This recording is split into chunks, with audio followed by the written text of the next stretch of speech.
Finalement, la cuisine, c'est pas ce qu'on mange le plus important, c'est surtout avec qui on le partage.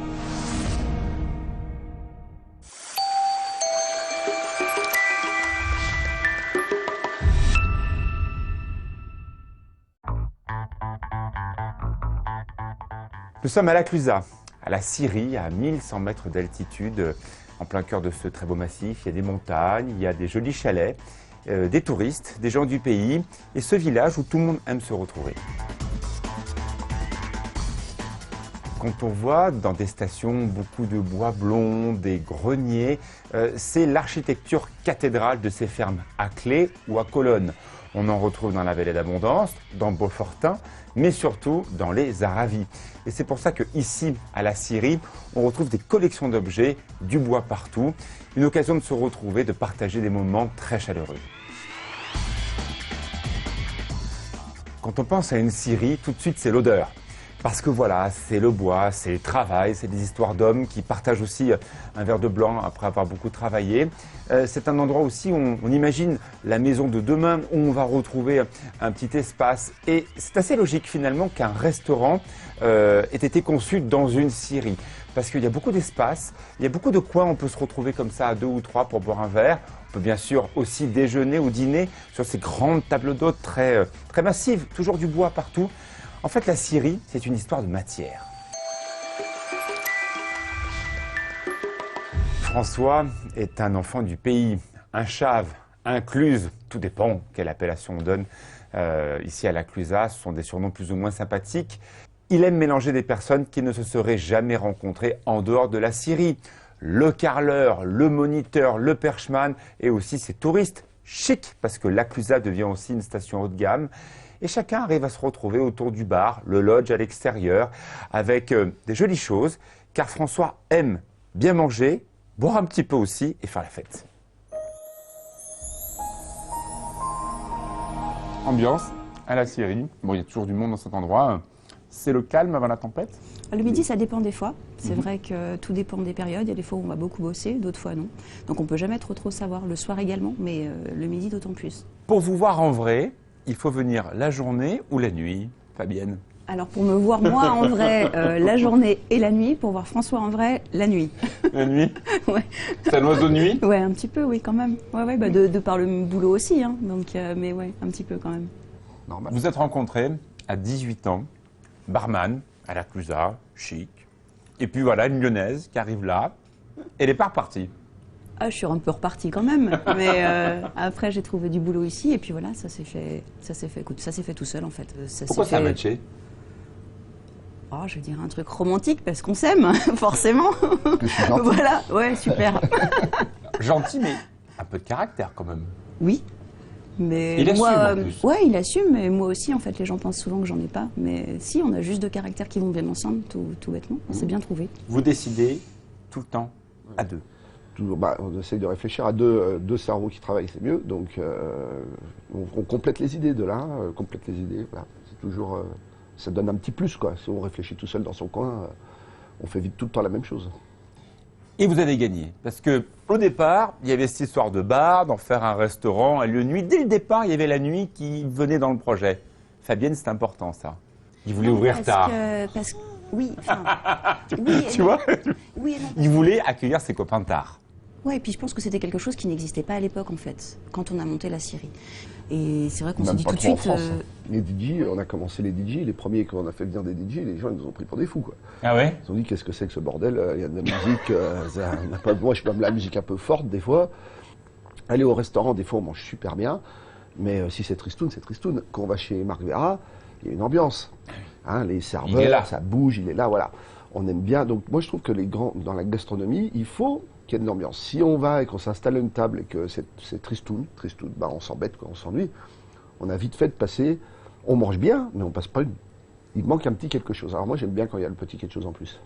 C'est quasiment une boîte de nuit, en tout cas un établissement nocturne le soir parce qu'on y danse. Mais il y a quand même une jolie plaque à l'entrée du restaurant, maître restaurateur. Alors, c'est quoi? C'est un nouveau virage? Ben, il y a maintenant 3 ans, ils ont sorti ce label. Et nous, on faisait quasiment quasiment. Hein. À l'époque, on faisait pas que ça, mais on faisait quasiment que des produits frais. Et là, on s'est décidé qu'on allait faire plus que ça. Donc, on a enlevé les congélateurs.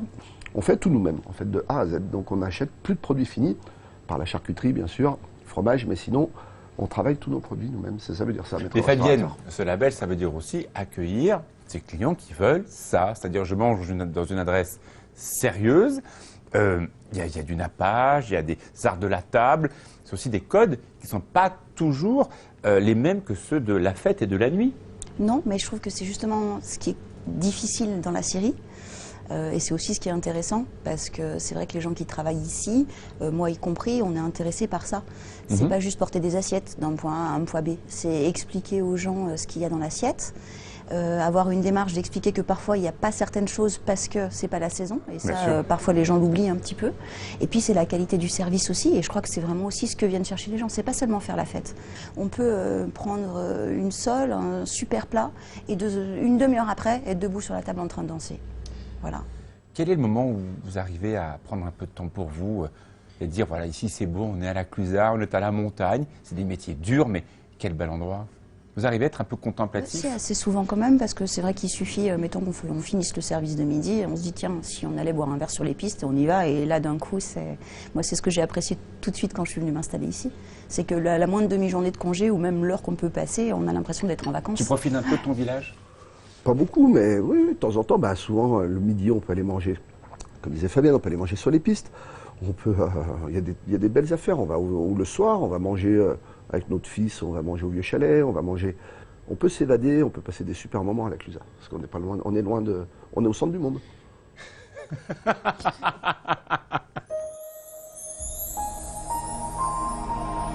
Une recette légère, des Saint-Jacques à peine snackés, une purée magnifique de topinambour et des chips de jambon. On retrouve plein d'éléments, terre, mer, quelque chose de sympathique, d'élégant, touche de finesse, raffinée. Ça commence bien. On ne tourne pas du tout dans la cuisine habituelle de Christophe. Mais c'est logique, quand on est à la Syrie, d'organiser une cuisine improvisée. Ce n'est pas une cuisine d'envoi. C'est ça, c'est la Syrie. Il faut s'adapter à tout. Alors, tu vas nous faire une belle recette. Je te laisse démarrer avec ton topinambour que tu vas me faire en purée. Alors, produit de saison en ce moment, Ouais, le j'adore. topinambour. Les racines. Un vieux légume oublié qui revient à la mode. Ouais. Donc la recette, c'est de faire une mousseline. Donc pour ça, d'abord, on l'épluche. Ouais. Pour d'Ivoire, toi, t'es pas savoyard. Pas du tout, non. Tu viens de Toulon.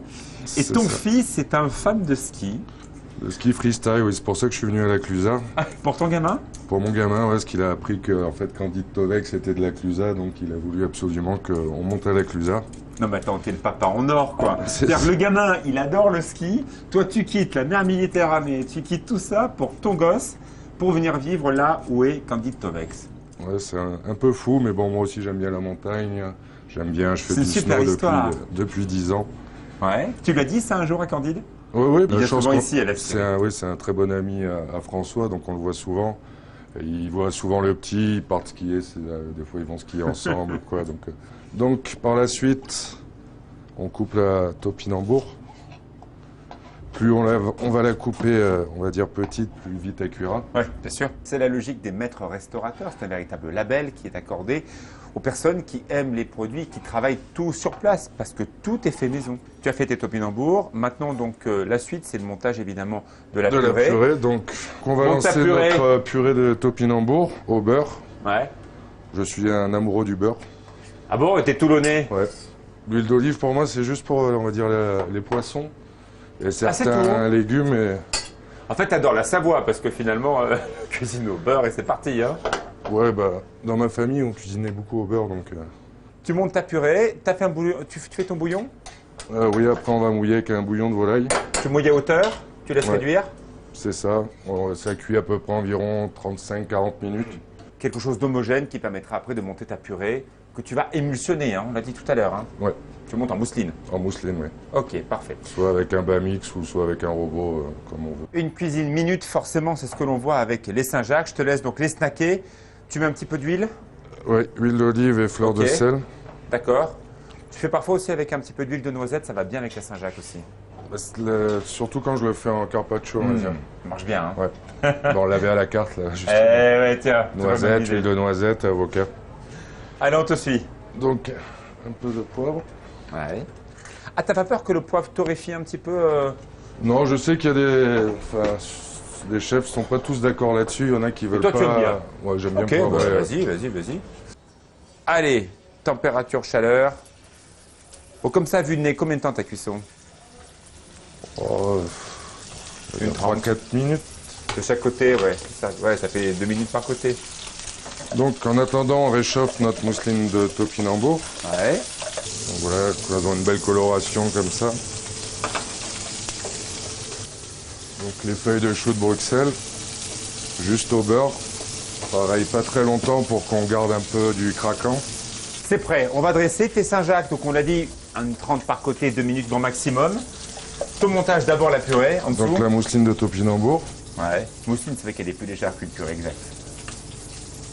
Oui, purée, ça fait un peu... on pense de suite à quelque chose de lourd. Oui, de lourd. Et on danse ici, on va pas faire purée. Après, on pose nos Saint-Jacques sur la mousseline. Ouais. Alors, explique-moi comment tu dresses tes assiettes. On est dans un endroit festif où on dîne très bien.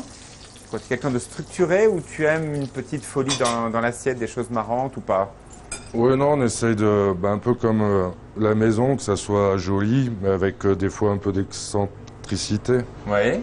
Des trucs un peu... Alors vas-y, fais-moi un truc en drôle là. Ce sera plus sur la sauce. Vas-y. Là, après, on évite le patané gras sur les Saint-Jacques. Donc, on coupe des morceaux qu'on pose sur la Saint-Jacques. Comme ça, la Saint-Jacques va faire fondre un peu le gras qu'il y a dans le patané gras. Très riche, évidemment. Tu mets dessus, ok, super. Et en même temps, ça nous fait un petit côté terre-mer. Oui, bien sûr. Vous savez qu'on connaît bien la Saint-Jacques avec le cèpe, ça marche très très bien.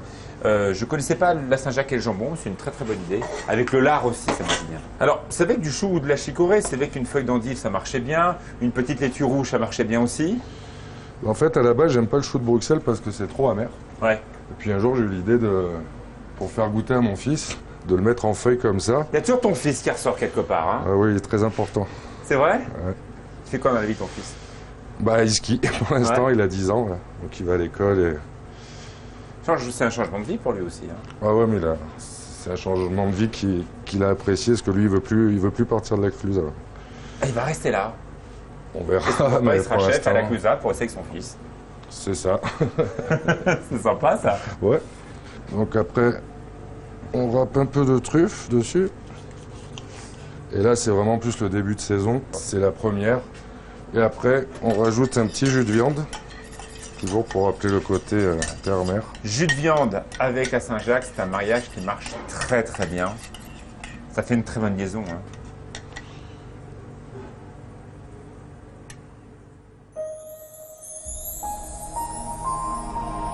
Lorsqu'on vient à la Clusac, il faut trouver un producteur à 9 chances sur 10. Ça va être du reblochon, ce qui est normal parce que le reblochon, c'est plus qu'un produit. C'est une identité. Mais il ne faut pas oublier que la Clusa, c'est aussi un village ouvert à l'année, avec ses commerçants, ses artisans, ses métiers de bouche. Et parmi eux, il y a un charcutier. D'abord, il anime son territoire, il anime son village. Et François aime bien passer un petit peu de temps avec lui, trouver des produits et partager un moment.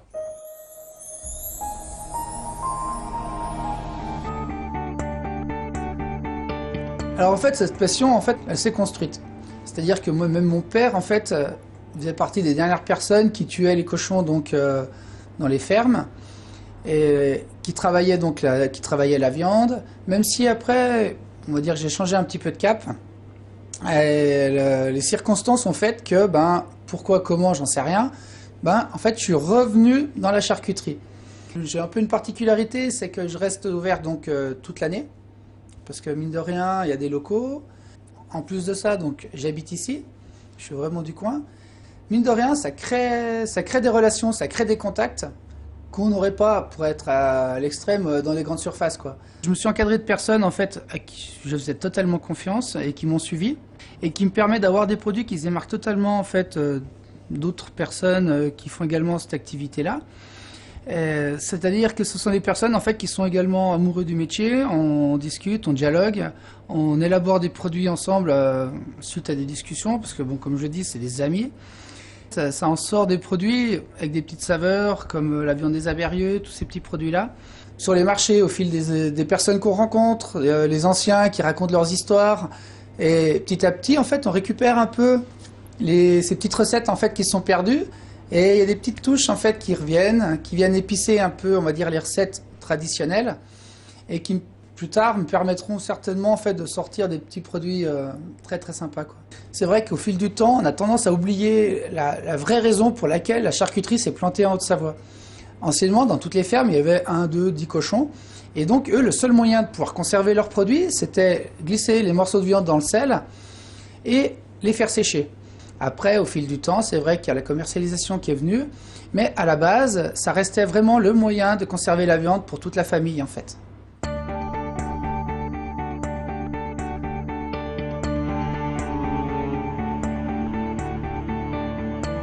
Trouver quelque chose d'un petit peu plus sec. À ce moment-là, moi, ça, j'anticipe le truc. Parce que ça, en fait, ça mérite d'être en soi. L'avantage, c'est que ouais, il permet d'ouvrir encore plus de portes. Parce qu'on n'a aucune limite. On n'a aucune limite. On peut même aller chercher bien plus loin que la Haute-Savoie. C'est pour cette raison que là, j'ai commencé à travailler donc, du nord de Bigorre. Et en fait, ce qui se passe, même si notre charcuterie locale est sans limite, l'avantage avec des personnes comme François, c'est qu'on peut même pousser les limites un peu plus loin, même hors des frontières, quoi. Quand on tient un bar avec un restaurant, qu'on a passé de très belles soirées là, on aurait pu inviter plein de gens pour parler de François de la Syrie, parce qu'on l'appelle comme ça ici à la Clusaz. On aurait pu évidemment poser la question à Fabienne, son épouse, qu'il a rencontrée à 18 ans. Elle venait en vacances à la Clusaz, il tenait un bar et voilà, ils se sont rencontrés et unis. Et non, il a choisi quelqu'un qu'il connaît depuis pas si longtemps que ça, Roman. C'était il y a 10 ans. Il est allé comme ça taper à la porte pour travailler avec François, ça l'a pas fait du tout. Et puis à la finale, ils se sont sentis tous les deux. Ce sont des instinctifs, ils se sont reconnus et maintenant ils ont partagé une véritable amitié. Et mieux que personne, Roman connaît le François d'aujourd'hui. Un verre avec toi. Santé. Roman, c'est l'ami de François, vous ne vous connaissez pas depuis très très longtemps. Cette histoire, c'est une histoire de vin aussi, tous les deux. Tout à fait, oui. En fait, quand j'ai connu François, on va dire, rencontré et connu, c'est quelqu'un qui n'appréciait pas le vin. Il n'aimait pas ça? Non, il n'aimait pas ça. Il avait plus de plaisir à boire une vodka, une bière que du vin. Et puis petit à petit, je voyais qu'il commençait à écouter quand je parlais et puis à poser des questions. Et maintenant, c'est quelqu'un qui s'intéresse énormément au vin et qui essaye de comprendre le vin. Alors parle-moi de lui. Un ours? Ça paraît être un ours. En fait, c'est un être humain exceptionnel. Il fait très attention aux autres. Malgré les apparences, c'est clair qu'on entend souvent dire François c'est un rustre, il n'est pas très agréable, il est souvent en train de mal parler aux gens et ainsi de suite. C'est quand il est stressé, tendu, mais sinon... On sent avec ses amis qu'il est un peu comme Marc Vera, il est dans le souci du détail permanent. Tout le temps, tout le temps. Il sait se poser ou jamais? Non, il est toujours en train de réfléchir. Il est toujours en train de réfléchir au lendemain, quoi, à se dire qu'est-ce qu'on pourrait faire de mieux, on va changer les sièges, on va changer les tables, les nappes, enfin voilà, il a toujours un projet en tête. Alors attends, raconte-moi un truc. Il nous dit, je vais faire de la Syrie un restaurant semi-gastro, mais semi-gastro et François, ça ne va pas ensemble. Quand il fait les choses, il les fait pas à moitié. Ah, alors, je pense que le terme peut-être semi-gastro est un petit peu pas approprié, oui, c'est vrai. Enfin, déjà, qu'est-ce que ça veut dire semi-gastro? Il se donne à fond. La voilà. carte est magnifique. La carte est super sympa et voilà, maintenant il est épaulé d'un chef enfin, voilà, qui tient vraiment la route, qui est là depuis plusieurs années, qui travaille dans la continuité. Donc voilà, ils sont, je pense, bien armés pour encore passer un palier, mais ils en ont déjà passé beaucoup depuis l'ouverture, quoi. On parle un peu d'histoire. En 1998, ce restaurant 97-98 a été créé. Mais au départ, tout de suite, il avait l'idée de prendre une licence 4 pour faire un peu de bar, avec un restaurant simple. Maintenant, c'est pas un petit bar là. C'est pas un petit bar, non. Mais c'est François, en fait, François, voilà, c'est quelqu'un alors qui fait très attention aux détails. On disait de la restauration pendant le service, il va toujours se tenir au courant des tables si ça va bien, tout en restant ici dans le coin bar. Et par contre, ce qui lui plaît après, c'est le côté un peu festif, ambiance musicale. Si ça peut être un peu la musique un peu forte et que les tables se poussent un peu et que ça vienne à danser, ça lui plaît encore plus. Raconte-moi, il y a quelques petits panneaux assez marrants quand on rentre dans le restaurant. Ici, on danse, mais que sur les tables. Que sur les tables, oui, c'est un peu ça. C'est ce qui lui plaît le plus, je pense. Voilà. Tu penses qu'il préfère une ambiance très festive à une salle bien dressée, calme? Il aime les deux, en fait. Je pense qu'il a Ah oui. réussi. Il a réussi avec ce coin-là à garder le restaurant, le côté cosy, sympa, bien dressé, ambiance mais plutôt feutrée, et à allier le côté festif de l'endroit où on se trouve actuellement. C'est un bon pote? C'est un super bon pote. Je peux lui demander n'importe quoi et lui dire n'importe quoi. À n'importe quelle heure de la nuit? Ah, ouais. Plus lui que moi, parce qu'il est plus souvent éveillé la nuit que le matin, on va dire. Voilà. Sa vie la nuit. Il y a beaucoup de gens de la Clusaz qui viennent boire un verre, raconter aussi des histoires de vie là, à l'angle du bar. C'est un endroit de vie. C'est un endroit de vie. Ouais. Toutes les soirées sont super sympas, quelle que soit la période. Alors bien entendu, il y a l'hiver et l'été où on est en saison, donc un peu plus de touristes, on a un peu moins de temps pour parler entre nous. Mais quelle que soit la période, même l'automne quand c'est calme, il y a toujours du monde qui passe, où on se raconte la journée puis la préparation de la saison. C'est essentiel, sans dire d'aller boire des verres jusqu'à point d'heure de la nuit, mais de passer une demi-heure, 3/4 d'heure à discuter autour d'un verre de vin, c'est sympa, bien sûr. C'est convivial. Un restaurant semi-gastro. Je suis un peu perplexe, parce que quand on voit tout ça, regardez le nappage, ces jolis couverts, ces assiettes, cette ambiance de bois très élégante, voilà, c'est une très belle adresse de la Clusaz, on dîne absolument parfaitement, mais à côté on aime bien aussi s'encanailler, il y a un bar, ce lodge, tout la Clusaz qui se retrouve. Alors voilà, c'est vrai que peut-être pour vivre le mieux la Syrie, il faut venir pas trop tard, partager un moment à 2, à 4, un bon vin près de la cheminée. Et puis comme ça, la soirée s'étire, on s'encanaille, on danse, on se dirige au fur et à mesure vers le bar. C'est ça finalement la Syrie, un endroit qui est totalement différent. On vient tôt et on part très tard. T'attaques ou pas? Je sais pas, on boit un coup avant ou On goûte aussi, pendant, goûte. on peut tout faire Attends, dans la Syrie. ouais, on essaye. C'est bon. Oh là là, c'est un grand plat ça. C'est à quelle heure qu'il faut venir voir le vrai François? C'est le matin au café, c'est le soir, c'est quand? T'es un homme de nuit toi, non? Ouais, c'est le soir, ouais. couches Clairement à le quelle heure soir, 5 heures. Tous les jours, C'est sûr. à peu près toute l'année. Ouais, ça te plaît? Tu sais quoi? C'est d'une féminité. On voit la Saint-Jacques, cette petite purée qui est formidable. Et en plus, la chips de jambon dessus donne du craquant. Ça donne une différence de matière dans l'assiette. C'est marrant parce que tu l'exprimes mieux que moi. Eh ben, je le mange bien. Bon. C'est génial. Ah ouais, c'est vrai, bravo. Ah ouais. Félicitations. Et dis donc, ça, et la truffe. Tu aimes bien la truffe, hein? J'adore ça. Alors toi qui soi-disant est un peu dur, eh ben t'es un garçon féminin, comme ça, qui aime bien les choses, les matières. Ouais, je suis assez féminin, c'est vrai. Sur certaines choses.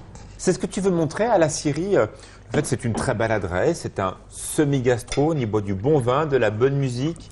On va plus loin qu'avant. Ben, avant, on était, quand on a attaqué, on était jeunes. Donc on faisait ce qu'on T'as savait. rencontré Fabienne, tu avais 18 ans. Ouais. Il y a 27 ans. Hier. Alors si tu veux, au début on a attaqué, on faisait ce qu'on savait faire. Tu vois. Et en vieillissant, on apprend, on continue, on rencontre des gens, on est passion, Marc Vera, Et t'aimes bien, hein? roman, ouais. Il n'y a pas de bol. Et puis d'autres, des grandes familles de l'hôtellerie et de la restauration. Des employés, on apprend beaucoup de choses, énormément de choses. Et on évolue.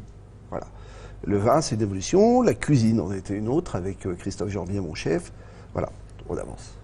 Comment goûter ton vin comme ça? Avant, on était, tu vois, on nappait pas, on faisait... On a quand même gardé le panneau. Hein. On a gardé le panneau no dancing except on the table. C'est vraiment, c'est la mentalité du truc, tu vois. Faut qu'on continue à rigoler. Même si on s'accorde à faire de la bonne cuisine, il faut quand même qu'il y ait de la rigolade, quoi. Si on se marre pas, c'est un métier qui est difficile. Si on n'est pas capable de rigoler, il faut arrêter, quoi. Tu prends du plaisir à tout ça? Ah bah, énormément. Mais tu es dans un territoire qui s'appelle la Clusaz, tu es un Cluse, c'est facile On dit d'être un chave aussi. un chave. Ouais. C'est moins C'est gentil. dur mais- d'être atypique quand on vit à la Clusaz. Non, parce qu'en fait, les gens aiment bien ça. Pour en finir, regarde ce soir, on a tous des copains qui sont passés boire un coup. Ouais. Hier soir et tout. Ils sont venus pour toi. Ouais, ils sont venus boire un coup parce que ça change. On n'est pas dans un endroit traditionnel. Voilà. Il y a plein d'endroits traditionnels, très bien. À la Clusaz, on mange très bien dans beaucoup d'endroits, de belles adresses. Et puis, il y a des endroits différents. Depuis le départ, tu voulais faire de cet endroit un établissement de nuit. En tout cas, de Licence 4. Voilà, licence 4, soirée. Ouais. Il fallait s'amuser, quoi. Un endroit de vivre. Puis à la Clusaz, ça manquait un petit peu, mais juste avant de construire, avant de créer, il y a le Pacali, un ami à moi aussi, qui a créé son bar. Et ça faisait 2 bars côte à côte. Bon, on a dit, allez, hop, nous on fait la restauration, lui il va s'occuper de la partie bar, et voilà. Et donc on est parti comme ça. C'est comme ça qu'on a créé la série. Ouais. Et maintenant, depuis?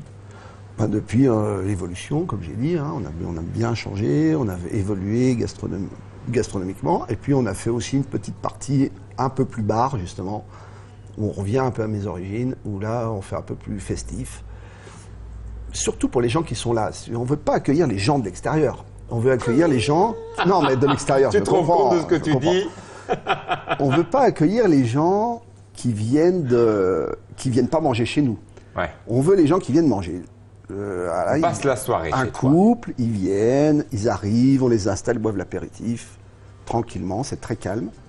Ils mangent, on fait du mieux qu'on peut, et après ils ressortent sur la partie terrasse qui est couverte en hiver, chauffée, et là c'est un peu plus festif. Ouais. T'aimes ton métier, hein? J'adore. J'adore mon métier.